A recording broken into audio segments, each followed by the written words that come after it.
Thank you for joining us. We just have a few questions about these designs that we'd like to have you explain to us. They're designed for maximum entertainment. Singing, dancing, walking around.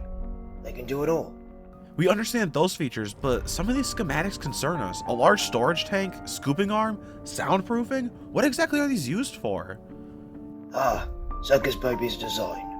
The storage tank is used to store the ice cream, scooping arm for serving it to guests. And I don't want people to hear all the machinery in there. Look, we're sorry, but the board has too many concerns about your designs. We are not going through with the funding for your project, Mr. Afton.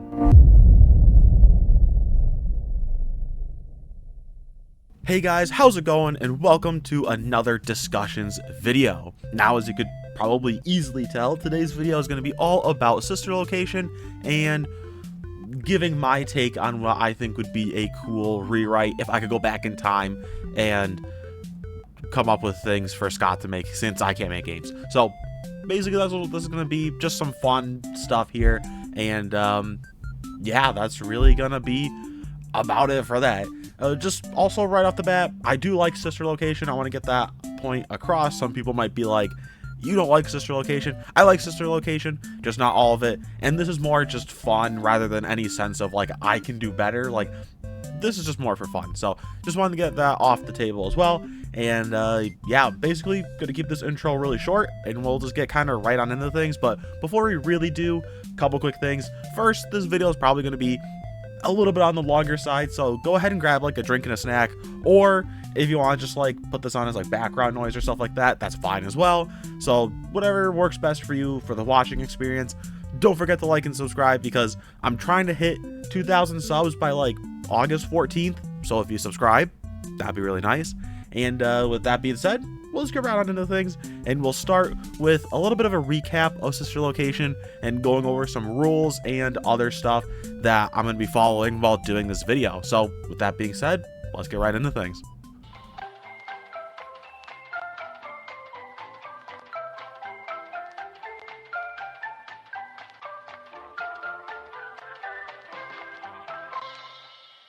Alright, so in this section, some of you guys may know that despite the fact that I say it's a recap and rules section, it's more vague than that. I really don't do too much of a recap, mostly because I've already probably made a video on this game already. And speaking of sister location, I have already made a sister location review video, so I'm not going to do too much of a recap here.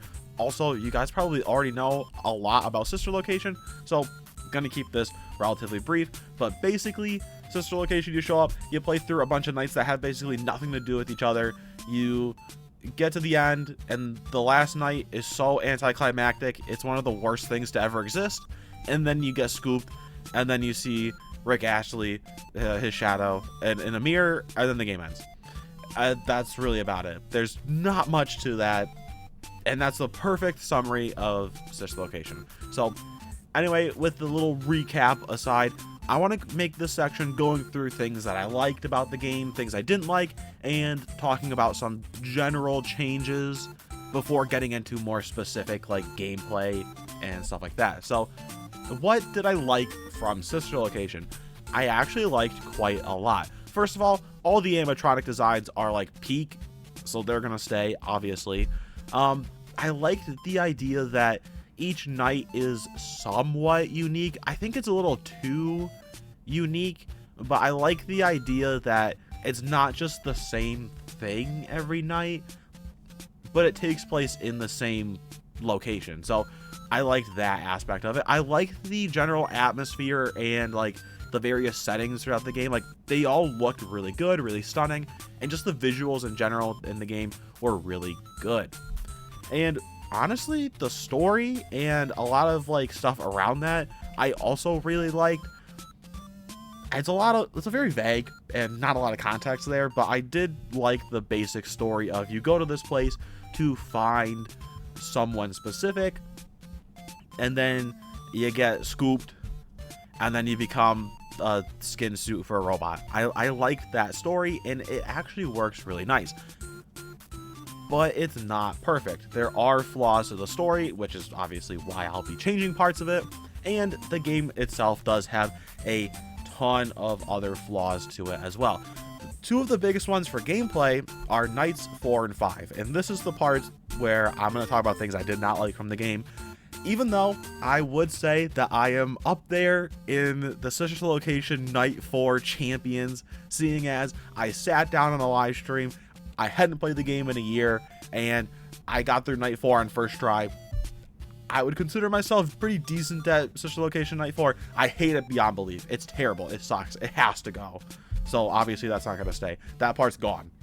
Night 5 also super sucks. One, because of that stupid baby keypad section. Just the tiniest little keys, the stupid mouse, it's terrible. And nothing happens. It's the big climactic Night 5 to the game. We're getting to the finale, and we see I almost said Sister Location. We see Circus Baby's just limp corpse sitting on a stinging conveyor belt, and then we stare at a dark screen and listen to Baby be like, press these keys. And then if you don't press them super specifically in a super specific way, you get jump scared. You gotta do the whole thing over again. And then you get to the scuba room, and from there on, it's pretty decent. But the gameplay of Night 5 sucks, so that's also gonna go. Along those lines as well, it kind of fits into this, the whole checkpoint system in the game. I always call it the Sister Location checkpoint system, and other games have very similar things where, speaking of like Night 5, if you're doing Ender Night especially, if you're fighting Ender and you lose, you have to go all the way back to the start of Night 5. That is beyond stupid. I will use, like, it's beyond dumb. So that's gone. We're getting rid of the Sister Location checkpoint system. This obviously more fits in the gameplay, but it's just really bad, so that's going to be gone. And more like story things I didn't like. I'm not a big fan of the zero context. Like, I like the story, but when you try to place it into the FNAF anything, it like doesn't fit anywhere. Like, does it take place after William got spring locked? Probably. But could it take place before that? Also, yes. At least we know it takes place before FNAF 3, but that's really about it. And even then, technically, there's nothing that really proves it takes place before FNAF 3. So, trying to place this anywhere in anything does not work. So that's going to be a big thing that changes, giving the game some context. And kind of the last thing is just how short the game actually is. Because when you're playing through Sister Location, if you're really good at it, you can get through the game like within a snap. It's really easy. I think when I played the game, I got through Night 1, obviously it was really easy. And Night 2, I got through on the first try. I didn't die at all and when I played through Night 2. Night 3, I died once to Bon because I was dumb. But I got through that one pretty easily. Night 4 took me like an hour, so that was where the game actually took its time. And then Night 5 also took me an hour, but that one was just like, both of those took a long time because they were unnecessarily stupidly difficult. But outside of that, the game is really short. And even Ender Night, I got through Ender Night in 4 tries. It's really short if you know what you're doing. Maybe like an hour or two at most. At most. So my big thing is to kind of try to lengthen out the game at least a little bit. And even though like the original FNAF games, like the first 4 up to this point, had relatively short nights that you could play through relatively quickly, the thing that made them longer was the fact that the later nights were more difficult, but not like Sister Location out of the blue difficult. So gonna kind of trying to balance some things out there, and that's really about it for things that I really didn't like from the game. And that's really kind of about it for like the major changes and stuff that's going to be happening to the game, at least like the general changes. Obviously we'll go through the gameplay more specifically and then the story and stuff like that. And speaking of which, the sort of the sort of layout of the video, we're gonna be talking about gameplay next, and I'm gonna go through a night by night basis because the nights are different from each other. So I'm gonna go through night by night and talk about what each night entails, and then move into the whole story element, talk about the reworked story, talk about lore, secrets, stuff like that, and then that will be it for the video. So with that being said, enough rambling on in this section. We'll move along to the gameplay, starting with the general gameplay changes and night 1.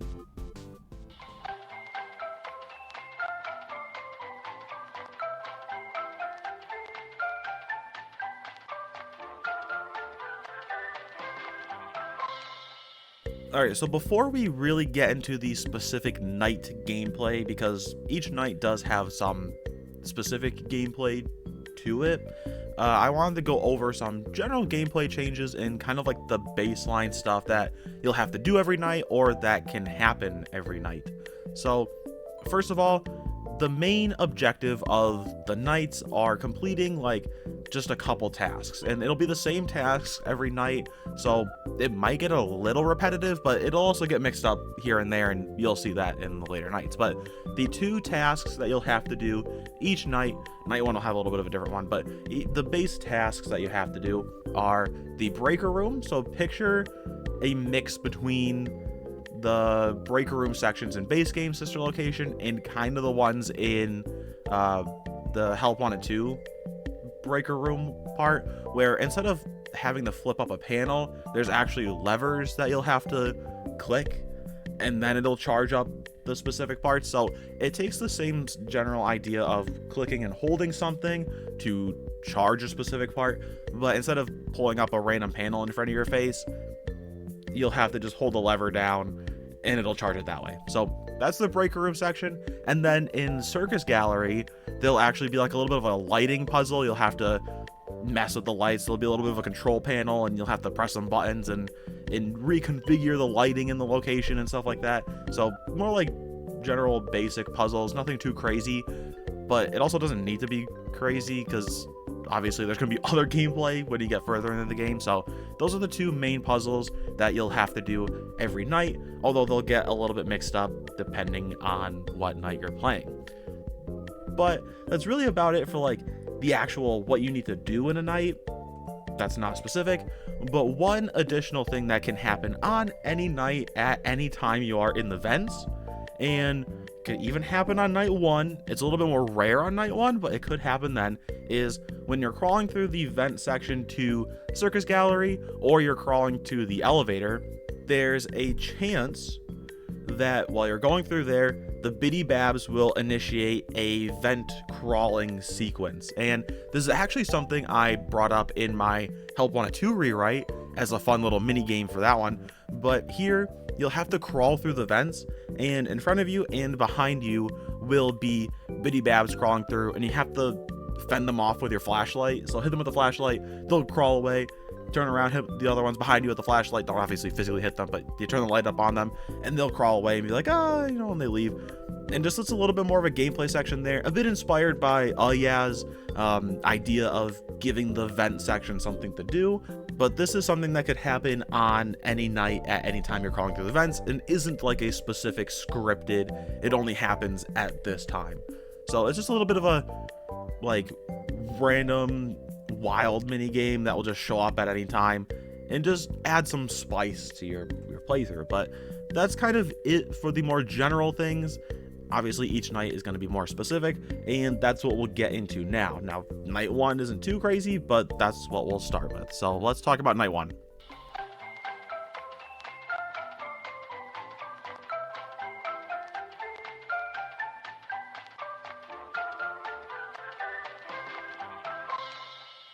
So I won't go over too much of the story before we actually talk about the gameplay, because I'm going to save the story to the end. But one thing that is kind of important to know before we start talking about the gameplay is that the story I have is that Fazbear Entertainment is shutting this place down. So the sister location, the rentals facility, is getting shut down. They're no longer going to use it. It's no longer going to be a functioning facility, and your job will be at the end of each night, except for night 1, you'll have to bring an animatronic to parts and service and get them ready to be scooped. That'll be more important in the later nights, but I wanted to just bring that up because that is going to be something important for each night. Now, night 1, not really much happens. It's very similar to the base game night 1, where there's no enemies, there's no like really anything going on except for a handful of the tasks that you have to do. Now, like I said, there is a chance that the Biddy Babs could show up. Very rare chance, but they could show up on night 1. But basically nothing really happens. The only difference from what I talked about in the, base gameplay stuff is that at the end of the night, you'll have to go to the parts and service room to fiddle with some things, press some buttons, do some little mini game. It's not a mini game. I don't know what I'm saying. That just basically a button pressing simulator. Get some things ready and just get the parts and service room ready to have the animatronics get scooped. So not really much happens. Fairly basic, fairly straightforward. Just sort of an introductory into the new style of gameplay that is happening for the game. But that's it for night 1. Night 2's big enemy that you're going to be going up against is Ballora. I can hear you over there. Why don't you come over here and show the crowd what you can do? So night 2, you're going to be going up against Ballora. And basically what you need to do is just get her ready to be scooped. So you'll need to get her to the parts and service room. But that'll happen towards the end of the night. What you need to do first is complete your 2 tasks, the breaker room and the circus gallery lights, before you can actually get to the parts and service room. However, things won't be as easy as they were in the previous night, because when you try to pass through Ballora Gallery to get to the breaker room, Ballora is now active. And you'll basically just have to go through the Ballora Gallery minigame from the base game, except this time, the little PNG of her spinning across the screen isn't just a scripted event. It's something that actually is part of the gameplay, so she can cross in front of your screen, but you have to just get through Ballora Gallery and get to the breaker room. Pretty straightforward. I don't really need to explain that because it's just the base game thing, but when you're done in the breaker room and you go back to the main hub room area, you also have to go up against her there as well. So unlike the base game where you're going back through and she's just kind of like, is somebody there? I guess not. You have to go back through and avoid getting, jump scared by her again. So you just have to do the mini game again, going back to the base room. And that's really about it for her general gameplay during the night. However, when you get to parts and service, you have to call her down there, because at the end of each of these nights, you gotta do another parts and service thing, but this time you gotta get her ready to be scooped. So there'll be a little button panel that has a little image of each of the 4 main animatronics, and you'll just have to push the button underneath of their little icon to call them down to the parts and service room. But obviously you can't call any of the other ones down there because they're not ready yet. So you call Ballora down, you wait a few seconds, the screen will fade out, the screen will fade back in, and Ballora is now sitting on the conveyor belt. But this isn't going to be as simple as the Funtime Freddy one from the base game, right? Where he's sitting on there and you just have to press a couple buttons, bonk, bon, bon, and then call it a day. It's going to be a little bit more complex, and each animatronic will have their own specific parts and service minigame. And Ballora's is actually a retooling of the Springlock Night 4 section from the base game, because I'm obviously not including that here, but I still wanted to maintain that gameplay somewhat, just making it a little bit better and not one of the worst FNAF experiences ever. So how I changed it is that you'll have to press a couple buttons on Ballora to, open up all the plates and whatever, and around her endoskeleton will be 7 or 8 not spring locks, but lock springs that you'll have to wind up in order to get her ready to be scooped. But you're not alone in here, as the mini arenas are going to show up and you have to fend them off. And there's 2 ways that you have to fend them off. If they show up behind the conveyor belt and Ballora, then you have to fend them off with a flashlight. Just aim your flashlight at them and they'll get spooked and they'll run off. If they show up more close to your face, you have to bonk them on the head with the mouse, you click them, and then they'll freak out and they'll go away. So it takes the idea of them covering your face from the custom night and stuff like that, but actually, making it more gameplay oriented. So that's how you fend off both versions of the mini arenas. And while you're doing this, you have to wind up each of the springs in order to get her ready. but if you're not clicking on them, they will wind back down very slowly, but they will wind back down. But you just have to wind up each one to 100%. It'll tell you, you don't have to guess, it'll tell you like, hey, you're at this percent, you need to keep winding it up. Once you get all of them wound up, the mini arenas will stop attacking you. You press the big green button to send Ballora off, and you call it a day. Well, you gotta go back through the rooms and back to the elevator, but then you call it a day. It's relatively straightforward, relatively simple, and would not be nearly as difficult as the base game Night 4. The mini arenas still show up. They more frequently show up as the section goes on, but it's not as like frantic, hectic, super crazy like the base game is. So that's about it for Night 2. Relatively straightforward, nothing super crazy happens. Just going up against Ballora and getting her ready to be scooped. But Night 3 will be going up against the silent one of the group, although he's not silent anymore. We're going up against Funtime Foxy. Sounds like a new performer. Well, I'm sorry, but this stage isn't big enough for the both of us.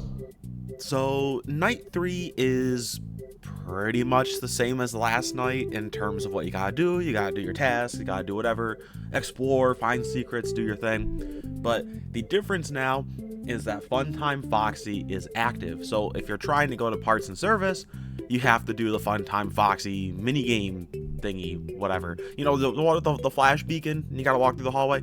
That's what you have to do. So really, he doesn't affect you till you have to go to the end of the night when you gotta do the whole parts and service thing. So you go through, you do the flash beacon. Oh no, he's scary, right? You go through, you get the parts and service, and then this is where the actual gameplay begins. So what you have to do for Funtime Foxy, you gotta open up all the plates, whatever, right? And inside of, on the endoskeleton, there will be a handful of like knobs that you have to turn until they're in the correct position. So think of it kind of like, this wasn't the inspiration, but think of it kind of like the one part in the carousel minigame in Help Wanted 2, where there's those little knobs that you have to twist to the right position for them to activate. Kind of picture something like that. Like, you have to click and hold this little knob as it spins around and reaches the correct position. Once it's there, it'll lock into place, and then you can move on to the next one. If you let go of a knob before it's locked into place, then it will just drain back down, and then you gotta do it all over again.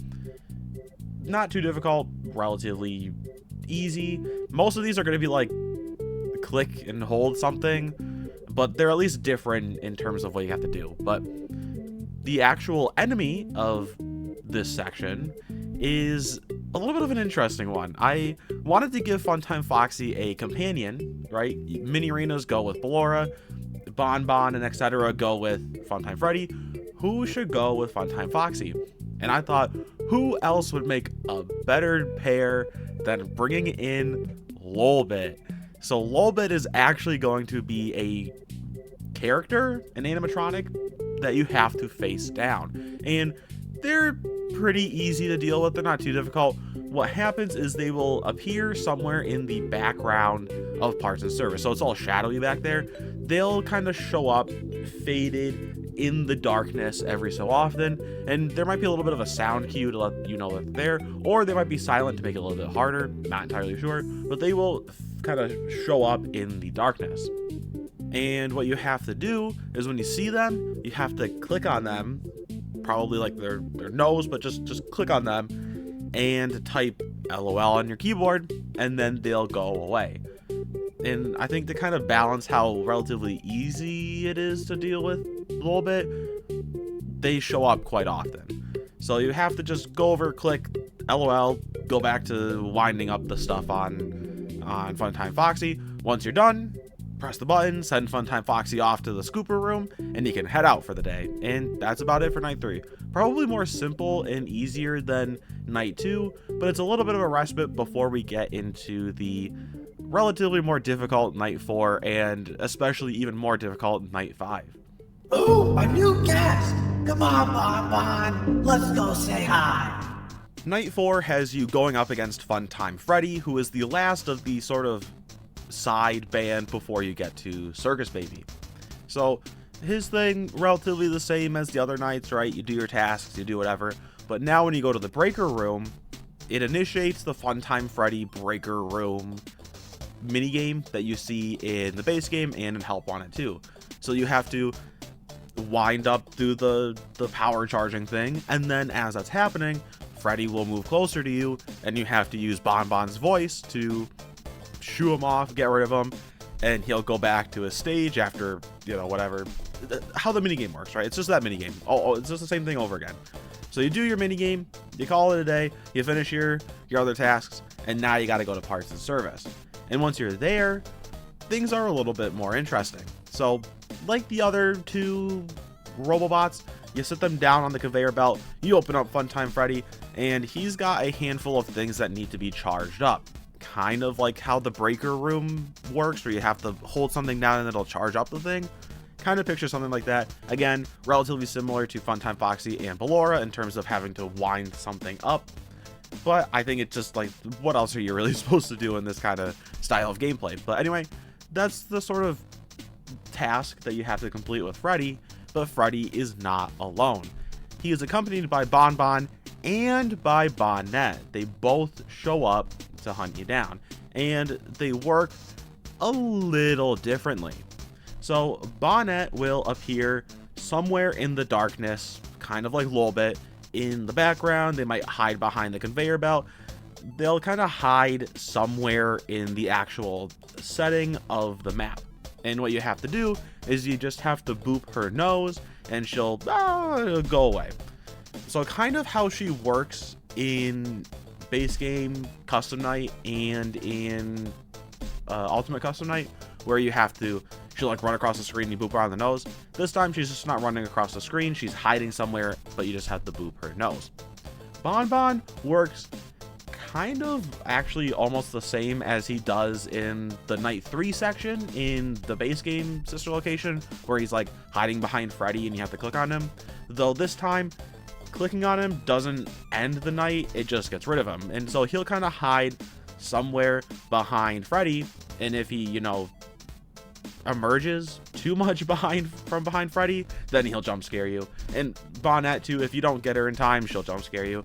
But Bon Bon, you have to actually click on his bow tie, like the center part of his bow tie, to get rid of him. So pretty much the same as he is in the base game, just this time it doesn't end the night. But once you get through that and you finish up with Freddy, you send him out and you can leave for the night. And that's really about it for him. These are all relatively similar, but things change a little bit when we get to Night 5.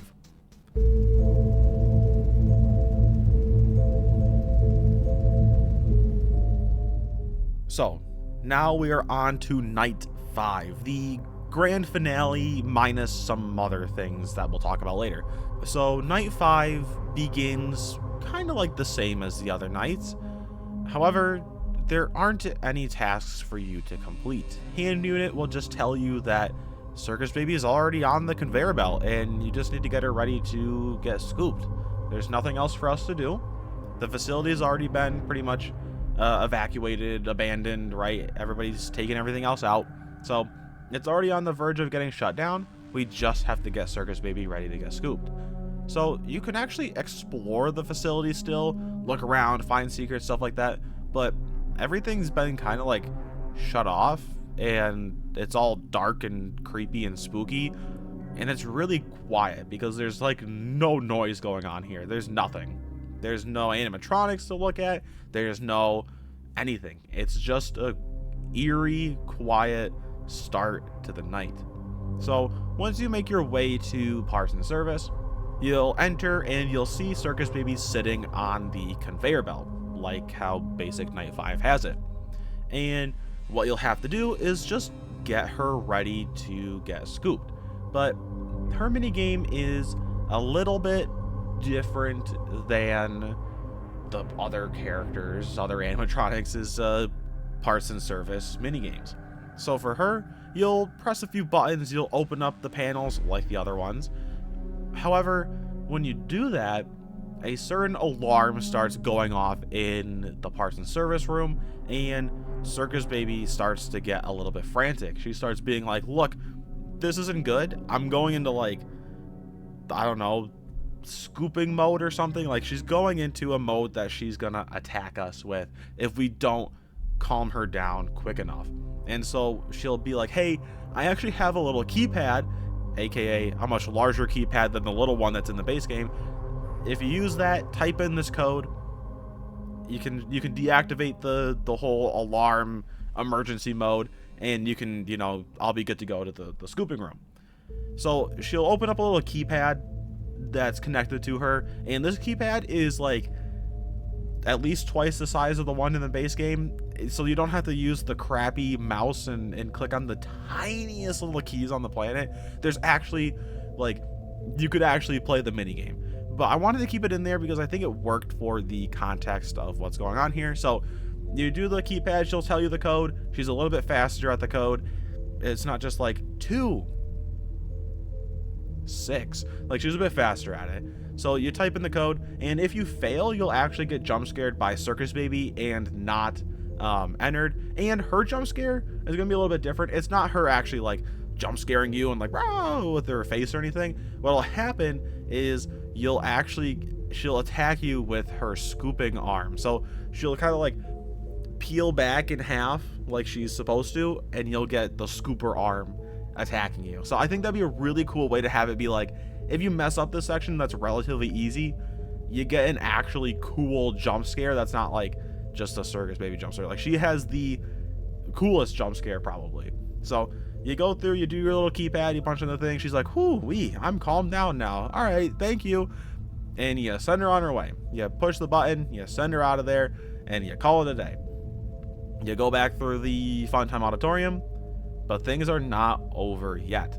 If you were playing base game Sister Location, the game would pretty much be done at this point. We're not playing base game Sister Location. We're playing what I think is a slightly better version. So this night, I've actually teased what was going to happen here in my Help Wanted 2 rewrite, as well as in my over a year ago review of Sister Location, and that is that this is going to be a boss fight with Ennard. Not like the private room boss fight, an actual cool boss fight where you have to make your way through Funtime Auditorium to the scooping room, but you're going up against Ennard, who is a combination of all the other fun times, and you have to work against their specific mechanics. So Ballora, she likes to play her music, and you have to stop moving whenever her music's playing because you don't want to make too much noise. So Circus Baby will tell you like her directions like in the base game,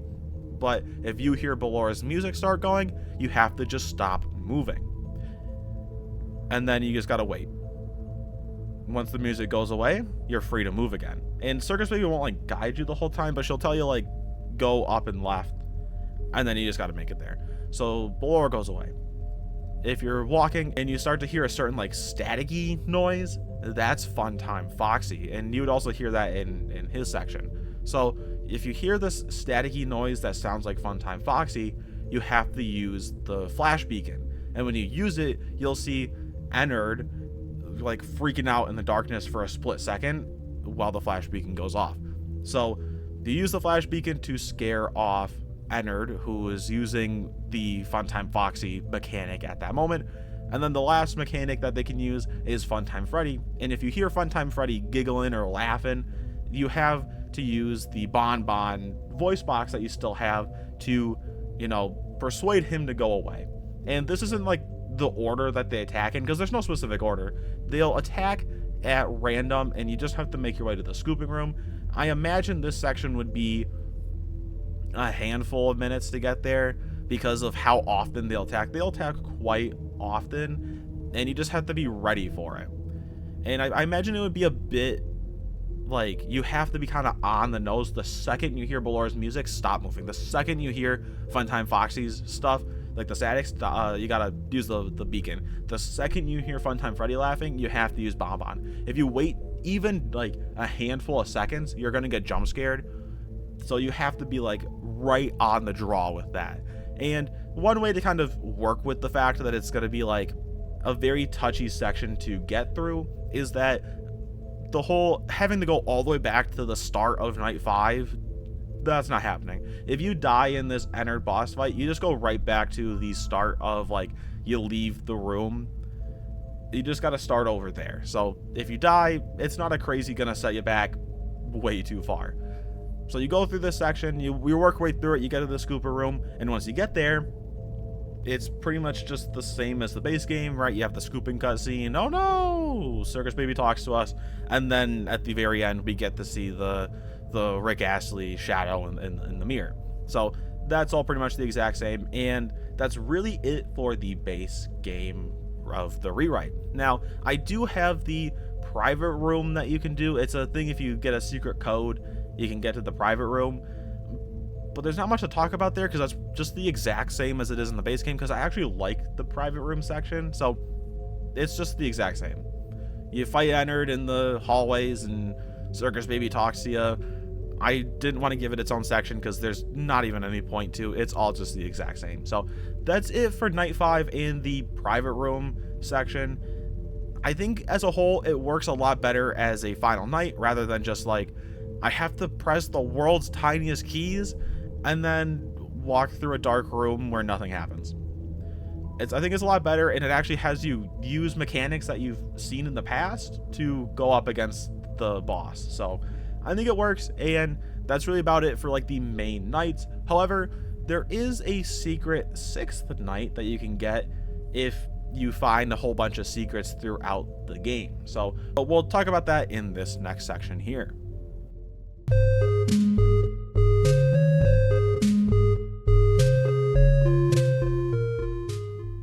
So night 6 is sort of a hidden secret night that you have to actually go and unlock a majority of the hidden secrets that you can find throughout the location, and even in a little bit of a spoiler for the story section, some 8-bit mini games that you'll have to play before the start of each night. So if you find all the secrets, you do your thing, you unlock night 6, it will show up on the title screen, but kind of like hidden somewhere. Not like the invisible Circus Baby in the base game, but like night 6 text will show up somewhere else, not on the list of things. It'll be kind of hidden off to the side of the screen. But you click on night 6, and just you know, to prepare you guys, this night is a bit of a wild out there. It's more fan fiction-y and more just kind of me wanting to add something fun and unique and not just set in the sister location building, because obviously, though, this takes place after Mike gets scooped and now he's being puppeteered. So it's a bit of a crazier night, and it doesn't take place at the sister location, it takes place somewhere else.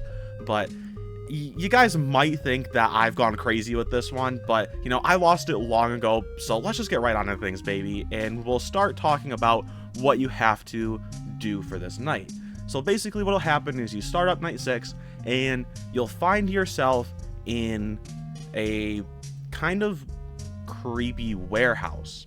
Total change of location from the, you know, facility underground. You're now just in a warehouse location, and there's a bunch of Freddy's attire, material, stuff all over the place, ranging from a whole bunch of different periods. You'll see a lot of the classic FNAF 1, you know, Bonnie, Chica, Freddy, even Foxy parts sitting around on shelves and boxes, stuff like that.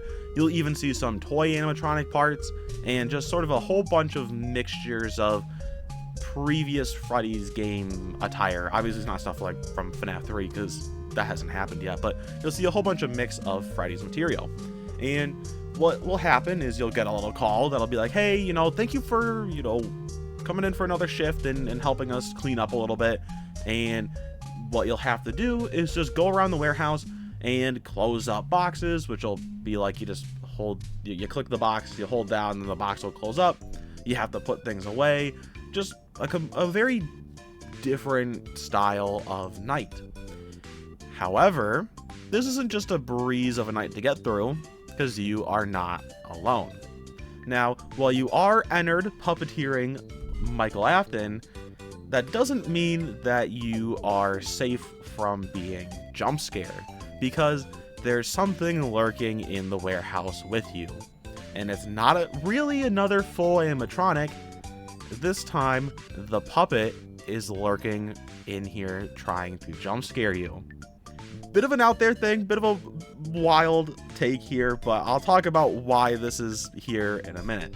So you just have to go around, complete your tasks, and to fend off the puppet, you use the flashlight. They get scared by the flashlight, they'll hide, and you just got to get through, finish the night. When you get all your tasks done, you go back to the door to leave. You leave, you're done, cool. And this is where the scene of Ennard leaving Michael and then Michael giving his speech, because I would put it at the end of the custom night, but for somebody like me who's not gonna actually try to get through the entirety of the custom night, I'm unable to experience important lore and actual like important story cutscenes by not playing the custom night. So having it be behind a secret 6th night that's easier to achieve, I think works a little bit better. So it would be a case of like, we get to see Michael Afton vomiting up Ennard through an 8-bit cutscene, kind of like how we have in the base game, though I think I maybe would have this one take place at night and he's not walking home. So Ennard gets vomited up. It's sometime after the end of the game, and then there's the whole, you won't die, right? Michael Afton stands back up, and then Michael Afton would give his speech, though I'm gonna kind of save that for the story section because that's kind of important there. But this is where that speech would go, and then you would get another star for completing night 6. Now, why is this here? One, because I wanted to include a night 6 that wasn't just a custom night or an alternate night 5, right? Even though I have an alternate night 5, I just wanted to give it an actual night 6.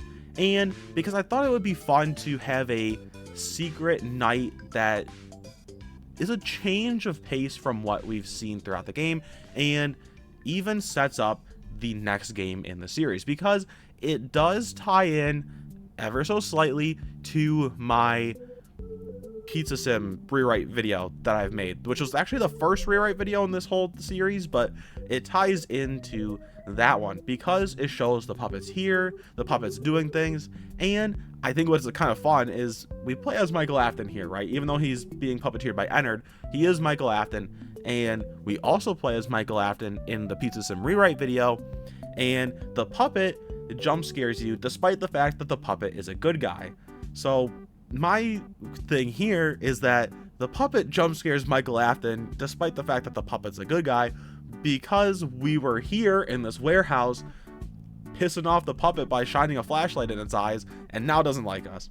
So that's kind of my tie in to the Pizza Sim video, and it kind of sets up that there's going to be something big coming in the next game. So that's kind of why this is here, and this is more just fun. This is like the less serious add-on and more just me having a bit of fun with the video. So anyway, that is it for night 6, and really it for all the gameplay, aside from a few things that are more story related. So anyway, with that being said, I think it's time to get into the last section of the video and talk about what my rewritten story for Sister Location actually is.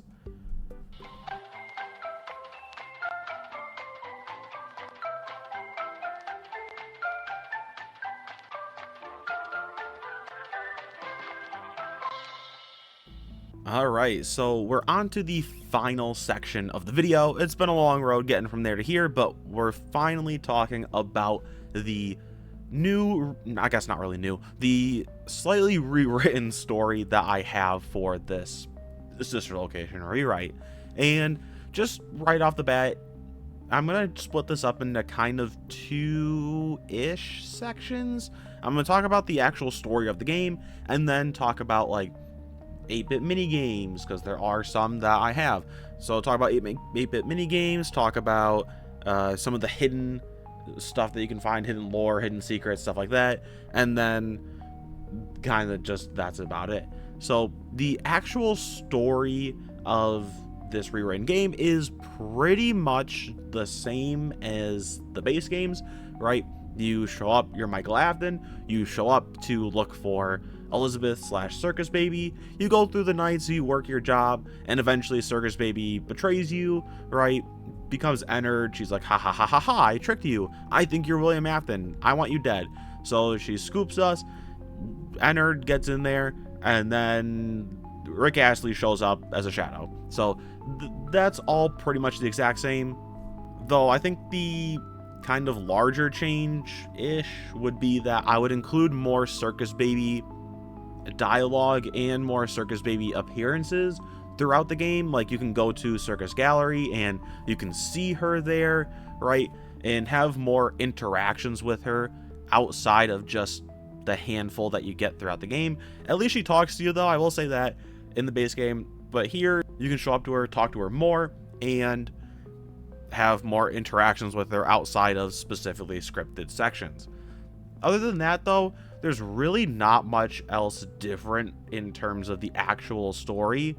However, the context and timing of the story and game, there's a bit more context to when things take place. So at the very start of the video, you guys saw the little cutscene between the guy and William, and that would be the actual opening cutscene to the game, right? Like how Sister Location has that. That's my interpretation of it, and I wanted to show that William went to the board of Fazbear Entertainment, so like the board of directors or whatever it is, right? The board in charge of Fazbear Entertainment. So he went to them and was like, hey, I want to start up my own restaurant outside of Freddy's. You know, I have all these schematics for these new animatronics, and I want to set up my own place. So he went to the board being like, hey, can we maybe make this like an actual thing? Like, can I be in charge of a new franchise location and have it be this? And the people on the board, and particularly one person that I will talk about later on in the secrets area, they were very against letting William do anything, because my idea is that this takes place around like 1985-ish. So at this point, Charlie's already dead, and we're right around the point probably the missing children's incident has already happened as well. So William's already, you know, gone after a bunch of kids and has a very bad reputation. So the board and Fazbear Entertainment themselves are like, hey, we're not necessarily the greatest company on the planet, but we are also still trying to run restaurants, and we don't want this guy who was a suspect in a murder case to be, you know, running one of our restaurants. So they deny him his request to start up his own location, and in one way or another, he's out of the company and he starts up Afton Robotics, which is what we see with the Fun Times and what we see with the facility itself, although it's not run by Afton anymore, but that'll be more secrets as well. So the start of the game, board says no, you can't make your own place. William goes out and makes his own place anyway. Then once you actually start the game, you click on night 1, you click new game, you'll be given a cutscene that will sort of give you some more context as to who you are and why you're here, and I will play that now. Michael, if you're getting this, it means I'll be gone for a little longer than I thought. Don't worry, I'll be fine, but I need you to do something for me. I left something behind, an old workshop of mine. Fazbear's brought it up and turned it into a rental facility. But I need you to go in there and retrieve something very important for me. You'll know what to do when you see it. After getting her out, go home and wait for me to come back. I also did have this as a secret that you could find through one of my videos, one of the teasers that I posted. So basically, William's like, hey, Michael, I'm busy, I'm gone, mysteriously longer than I anticipated.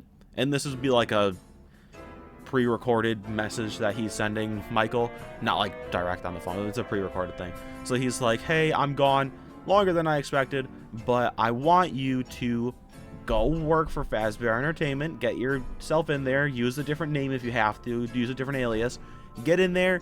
I want you to get to the facility under their old house, right?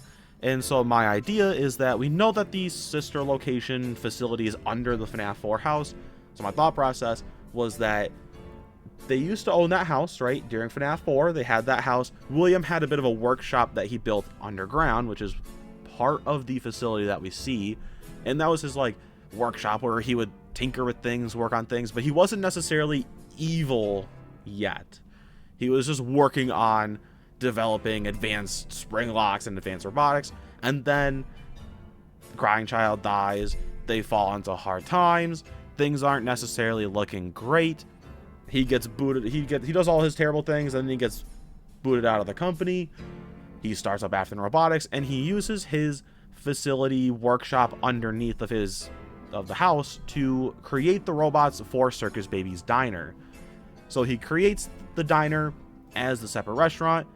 Unfortunately, something bad happened on the first day. That gets shut down. He moves everything back to the facility, and with him having to spend so much money, he can't afford his pretty fancy house anymore. So at this point, he's now down to Michael and him, so they move into a townhouse-esque thing in the middle of the town that they live in, and he had to sell off his house and facility. And because he just straight up used Fazbear characters, Fazbear Entertainment bought up his house and his facility, and they basically just shut the whole place down because they're like, we don't necessarily like animatronics designed specifically to kill people. We don't mind if people die. We just don't want animatronics designed specifically to kill people. So they turned it into a rentals facility, but they don't really rent anything out. They don't really do anything. They just have it sit there because they don't want anybody to mess with it. But at the time of the start of the game, Michael Afton shows up and he's working for Fazbear, and they're trying to shut the place down. I briefly talked about this at the start of the gameplay section, but Fazbear Entertainment is basically just gonna demolish the whole place. They're gonna shut everything down, get rid of the animatronics, and just close the whole place, destroy the house, destroy the facility, and be like, we're just gonna cover it up. None of this ever happened. We're just gonna ignore it and get rid of it. That's their plan. So that's what we see throughout the game. Michael Afton has to get the animatronics dismantled so that, they can so it's easier to destroy the whole facility. Unfortunately, something went so wrong. Michael got scooped, Ennard got there, and then, the rest of the game happens. And then night 6 ties into where Michael, Ennard, and they're still working for Fazbear because I mean, we still see that through the custom night mini games that Michael Afton was still working for someone. But here, Michael Afton as Ennard, or other way around, Ennard as Michael Afton is working with Fazbear still. They send him to the facility, the warehouse, to get things organized because they just had to close down another Freddy's location, which ties into when this version of Sister Location takes place. So I've brought up different dates. The facility technically existed in 1983. Afton creates Circus Baby's Diner in 85, 86-ish. And then Fazbear buys it up in 86, and they go on from there. But I imagine that, the actual story I came up with is that this takes place in 1993 or whenever FNAF 1 takes place shortly after that, because the animatronics we see in there are a lot of FNAF 1 related characters and mascots and stuff like that. So how I imagine things happen is that they went through, they had the FNAF 2 location, things went wacky there, then they created the FNAF 1 location, they shut that down. William showed up, broke down the animatronics, he got spring locked, which is why he's like, hey, I'm gonna be gone longer than I expected. He left it as like a message in terms of like, hey, I imagine he probably left that after he dismantled Foxy and was like, all right, this is taking longer than I thought. He sends his message to Michael, and then he goes back to dismantle the last one, Golden Freddy, and then he gets all spooked, and he gets spring locked. And so then that's why he's like, I'm later than I expected, because I'm sending this before I got spring locked, basically, is how I imagine it happened. So I'm placing this version of Sister Location basically right after FNAF 1. The place gets shut down. They send everything else that they have off to a warehouse somewhere. Whatever remained in the building, some leftover parts of the animatronics, they just leave it all in there and they just board the place up and they don't let anybody else in. And then that's where we work at the warehouse. The puppet's there. The puppet's spooky and scary, and it tries to attack us. And then you kind of just move on from there. Game ends, right? And that's how it works. And then, of course, after you beat Night 6, you get the whole cutscene, and I'll actually play it. I have a version, my version of it here, so I'll play that. Father, it's me, Michael. I found it. I found her. Right where you said she would be. There were others, more, lost below. They wanted out and thought I was you. They did something to me. I should be dead, but I'm not. But I know now. I know what you did all those years ago. I'm going to come find you. I'm going to come find you. And so it's pretty much the same thing, just slightly different wording, maybe also a little bit more specific as to what's happening, but it also sets up the next game as well. So the whole Night 6 plus that ending cutscene is designed to set up the next FNAF game, which would be my Pizza Sim rewrite video. So that's kind of the whole point of Night 6. I brought that up in that section, but re-saying it here, that's why that's there. And that's kind of it for like the main story part of the game and all the context around it.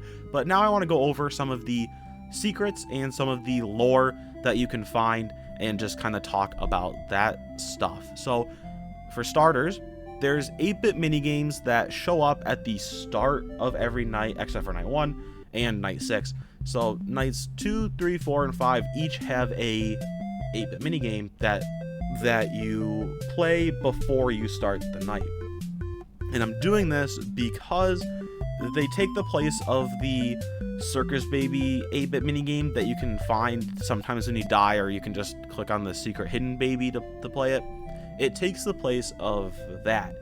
So instead of it being some random field where you're jumping up and down and you're collecting the cupcakes and feeding the kids, it takes place in Circus Baby's Diner.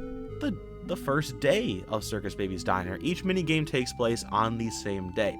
So the first 3 nights would be, I guess the first 3 versions of it would pretty much be the exact same. You just walk around as Circus Baby, you feed the kiddos, you call it a day. Big smile on your face, you finish the minigames.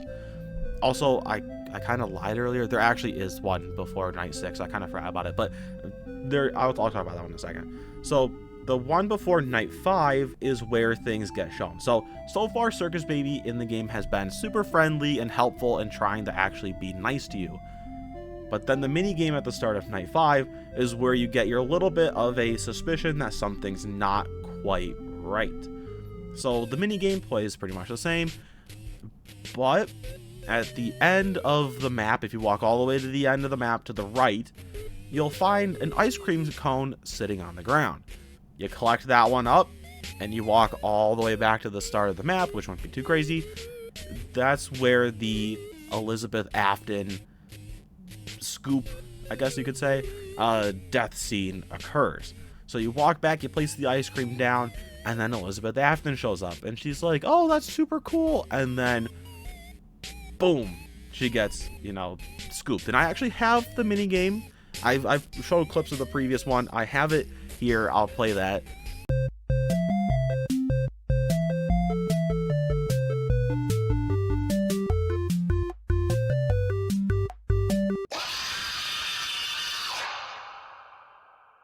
So it just shows that Circus Baby isn't all that she seems to be. And then that leads into the whole reveal at the end of the game. Oh, she's actually evil. Whoa, right?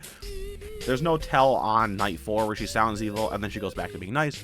This is supposed to kind of set up our suspicions of like, wait a minute, this isn't quite right. So you play that one and then you play through Night 5, whatever. But Night 6 does actually have a minigame. Like I said, I kind of forgot about it, but it does have a minigame.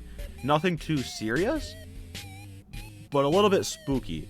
So it would take place the night after the incident, so later that night, and all the animatronics are still in the location, but the building is obviously closed, and it's, you know, after hours. But you play as Circus Baby walking around this location, and nothing really happens. There's nobody really there. You just have to kind of walk around until the game ends. And I imagine it would be like not a super long one, because I don't want you just sitting there doing nothing for the whole time. But as you walk around, there is a glimpse of something still lingering in the building. And I won't say specifically what it is, because you'll have to pause the video to see it fully. But there is somebody still lingering around the building, despite the fact that it's after hours. So that's about it for that mini game, and then you go into night 6, yada yada yada. So that's about it for all the 8-bit minigame stuff. Moving on to the hidden lore and stuff like that, I imagine, so there's a bunch of keypads actually in the base game all around the location, and if you type in certain codes or certain years, you'll unlock blueprints in the extras menu, or you'll unlock hidden audio logs that will actually play in-game when you type in the code. So like, for example, if you typed in something like 1985, then you'll get some dialogue between William and Elizabeth being like, hey, yeah, don't go near this animatronic, I don't want you to. And then Elizabeth's like, but I want to. Stuff like that. But if you type in the code 1986, you'll get a secret audio message from one character in particular who sort of shows up out of the blue in Pizzeria Simulator, but he's getting a little bit of a cameo setup here. And I actually have his audio log. I'll play that here. William, if you're getting this, I know what those machines are for. Who do you think denied your request and voted you out of the company? You're a sick man, William. I only hope that the consequences of your actions catch up with you soon. And before you delete this, I know what you did on that night. We'll meet again, old friend. So yeah, Henry shows up. He makes a brief cameo because that is Henry. And this is basically my way of, one, you know, kind of setting up that he's a character.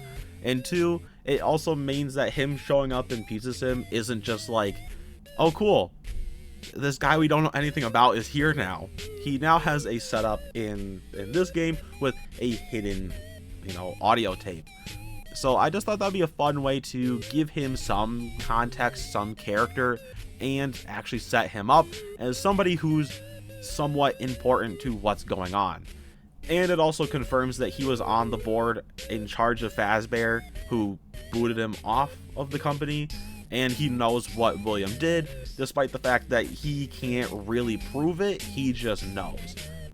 It kind of sets up their rivalry and what's going to happen in the next one. So that's really what I wanted to have with these secrets, and that's really about it for all of the like important, cool secrets. There's really not much else that I have there. So that being said, that's about it for the actual video in its entirety. I don't have anything else to say. That's all my rewrite stuff. That's all of it done. I mean, I guess I have the outro to still go through, but outside of that, we're done. That's all of the content, and so we'll move on to the outro and we'll call it a day after that.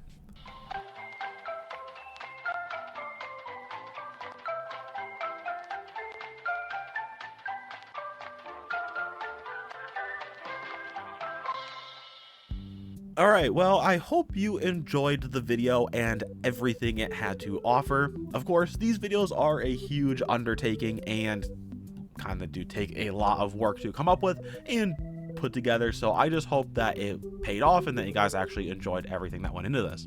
And kind of along those lines, this video wouldn't have really been as good, I would say, if it wasn't for people helping out with the video, and one of those people specifically includes the Baldwin Birds 2, who provided some, actually, no, I'm not gonna say some, quite a lot of the voices for the video. And just a huge shout out to him. He's provided voices on the channel before and has been a longtime friend of the channel. So just a huge shout out to him. Thank you so much. And going forward, I'm going to be trying to get even more people providing voices. So just again, thanks there, and looking to the future for even more voices. And yeah, that's, about it for all like the actual work on the video. And as we're wrapping things up here, like we always do, go check out my community tab, posts tab thing, whatever it's called these days. I don't even know, I can't keep up with it anymore. But that's where all like community posts go up. I have a topic poll over there on what topic you want me to do for my next discussion video. And just so you guys know, I'm going to be taking a little bit of a break from the FNAF game rewrite videos, because I've done 5 in a row now. I'm a little burnt out on rewriting FNAF games. But one of the options on the topic poll thingy is an option that people have shown some interest in before, and that is a rewrite video. Yes, still a rewrite video, but this time on the Silver Eyes book. And this would be the first video in like a trilogy of videos recreating or rewriting or whatever the FNAF novel trilogy, Silver Eyes, Twisted Ones, Fourth Closet, those ones. And so the rewrite of the Silver Eyes would just be there to create a stronger story and potentially set up the other 2 books, though I would still want to make sure to keep it a contained story, because that's what the original one was supposed to be. So if you guys want me to rewrite the Silver Eyes, which I feel like this is going to be the option that wins, then just go vote for that option. The next option is one that I haven't done in like almost half a year, and that is a FNAF game review. I used to do these quite a bit, and then I stopped putting them up on the poll because I wanted to do other things, and then I just haven't brought them back since. So we're bringing them back, and this time I'm going to be talking about a game that I feel is largely forgotten and underrated, and that would be a review on Help Wanted, the first one, and why I think it's one of the best FNAF games that nobody talks about and everybody ignores in favor of other FNAF games that I would argue are far worse. So if you guys want me to do another FNAF game review, vote on that option. And the last option, there's usually 3, well, there's a 4th option, but that's just like a other whatever. But the 3rd actual option here on the list is another series I haven't done anything with for a good few months. I'm dusting it off, it's been a little while, and we're bringing back the Problems with FNAF series. I've made 4 videos on them before, and those are going over like the problem with FNAF theories, the problem with FNAF itself, and then the problem with FNAF villains. This time, we're going to be kind of going back to the roots of the very first Problems with FNAF theories video, and we're going to be taking a jab at the people who support FNAF itself, not the obvious like creators and stuff like that, but the actual fans of the series, because this video would be a Problems with FNAF fans / the FNAF community as a whole. That's going to be the video, going over things like blindness to obvious flaws in games and stories, the weird illusion to not actually liking like the good old FNAF games and saying that they're really bad, and liking the new ones because they have more story, which isn't great. And just talking about how while there are a lot of good FNAF fans out there, there's also a lot of FNAF fans that aren't very good. So we're just talking about all the problems with FNAF fans in the community as a whole. So if that's something you want me to do and just ramble on about a potentially controversial topic, then vote on that one. And that's really it for the poll. So go vote on one of those ones if you want to. And yeah, that's really gonna be it for the video. We're closing things off now, so we'll do what we always do. We'll do our shameless plugs. Go check them out. My Instagram is linked down in the description, so if that's something you want to check out, I rarely post on there, but I post every now and then. Then go check out the Instagram. It's been here for a while. And if you also want to become a channel member, that's also kind of down below. You get some fun perks. You get some like exclusive videos, which are going to be starting soon. And these exclusive videos are going to be quote unquote lost tapes or videos / really old Twitch live streams that I've never shown off before on the channel. So those are going to be coming out like weekly as member only videos. So if that's something you want to see, then go become a member. You get some exclusive content that nobody else will see. And some other perks that you get for being a member is a shout out in every video. So here is the shout out to my current channel members. Thank you guys so much for being my members. It really does just mean the world to me that you guys are. So thank you so much. And here is your video shout out. And yeah, with that, thanks again for watching. I really hope you enjoyed. And for your questions of the day, one, did you like the video? Did you like, not like physically click the like button, but did you enjoy the video? Did you find it fun? Did you like it in general? That kind of stuff. Did you think it was a good video? And your second question, if there was one thing in Sister Location that you could change, what would you change? So answer those questions down below if you made it this far in the video. And with that, I will see you in tonight's live stream. Goodbye.